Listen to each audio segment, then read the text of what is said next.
this leads us to segment 4, Intellectuals and War.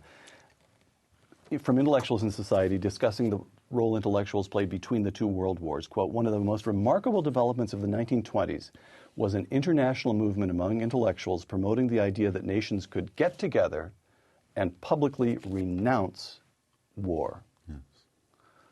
What were they thinking? I guess they weren't thinking, they were reacting. They were reacting to the horrors of the First World War, which most of those intellectuals had supported, by the way. And now they decide, no, that was so awful, we have to renounce war. There's no thought that, yes, you can renounce war. That does not stop your neighbor from building up the biggest army in the world and coming in and killing you. It's much like this. It's much like the thinking about gun control. You know, that you say, well, listen, I don't think people should have guns. Hey, I wish people didn't have guns. But the fact is that passing a law does not stop them from having guns. It just makes you defenseless. Right. One of the things I think I mentioned in there in passing is that in Britain, the burglary rate is far higher than in the United States. And moreover, British burglars do not case the place before they go in. Now, if you're in the United States and you're going to bust into someone's house in the middle of the night, you may be met by a hail of bullets. Right. In Britain, they have made burglary a safe occupation. It's like OSHA for burglars. All right. Vietnam, Intellectuals in Society again.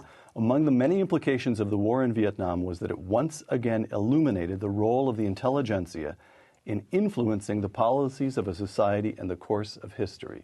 Close quote. We didn't lose the war. The intellectuals surrendered on our behalf.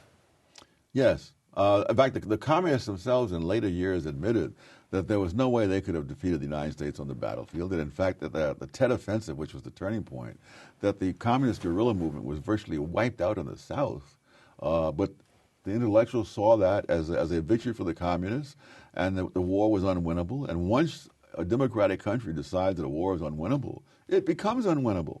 Right. Now, Tom, Vietnam raises a point that just has to be addressed, and that is the special place of intellectuals in the Democratic Party. Isn't that a fair point, that the Democratic Party became, at least as regards the Vietnam War, became wholly influenced by intellectual opinion, correct? Yes. How come? But it's also true that Nixon was, and it's not. No, that's true. That's true. See, because here's the thing: Machiavelli thought of intellectuals as influencing events by influencing the rulers and changing their minds. That isn't the role, as Vietnam clearly showed. Nixon didn't care a damn for the intellectuals. Right.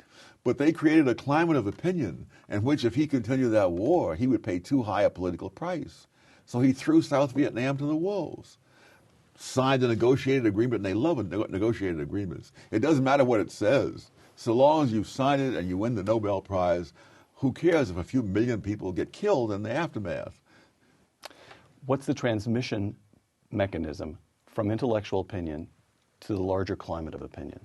This is where the media comes in. Oh, there are many. Oh, right. Yeah, there are many transmission belts. I mean, the schools, all from the elementary school right up through the graduate schools, the media. Now, increasingly, the churches, right. Even churches that we think of as conservative, are out there pushing the liberal agenda. Intellectuals in the Cold War, again, intellectuals in society. You're talking about Edward Kennedy. Senator Edward Kennedy was a leading voice for the nuclear freeze, joined by many other prominent political figures and by many in the media. Close quote. Now, this nuclear freeze movement reaches its most potent moment just as Ronald Reagan is setting in place the policies that actually ended the Cold War. End the Cold War. Yes. How come? Why do they? But this goes way back to at least the 20s. The idea that an arms race is wrong, and not only wrong, but is dangerous, that will lead to war. And of course, the counter evidence, again, like so many things that intellectuals believe, it is not subjected to any kind of empirical test. Because between the two world wars, you had all these arms agreements and renunciations of war, and all of that just encouraged the Axis power to feel they could win this war because the West was too gullible to arm themselves or defend themselves. Tom, we're talking about the Cold War. What do you make of it that Harry Truman, who puts in place the fundamental structures of containment that remain in place for over 4 decades. Harry Truman takes office, was vice president for less than a year before taking office, assumes the Soviet Union is our ally because that was what he, and has within a year he discovers that in fact they have aggressive intentions. He changes and constructs American containment. In my judgment, he's a kind of heroic figure, I would argue, and I think you agree with that. And then so he begins our position in the Cold War. He stands up to the Soviets, and Ronald Reagan is the one who ends it. Now let me tell you about this. The educational background. Harry Truman finished high school. Yes. Ronald Reagan's college degree comes not from some ancient Eastern university, such as those where you studied, but from Little Eureka College set in the farming towns of central Illinois. Is that significant? It may well be, because they didn't have to fight off all the nonsense that they would have been taught at these very prestigious institutions. Intellectuals in Iraq. You quote, in Intellectuals in Society, you quote New York Times columnist Paul Krugman. New York Times columnist and Princeton economist Paul Krugman. Quote, to understand what's happening in Iraq, follow the oil money, which already knows that the surge has failed, close quote. Yes. So the surge worked, of course. Paul Krugman was just plain wrong. Yeah. So what did he think he was doing? Trying to explain to other people is very tough.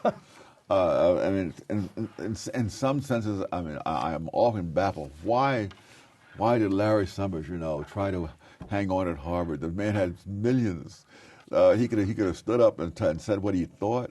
The whole notion of people being independently wealthy is very shaky for me, because there are people out there with multi-millions who are afraid to speak their mind. Right. And there are other people who can barely make the rent who will say, just what they're thinking.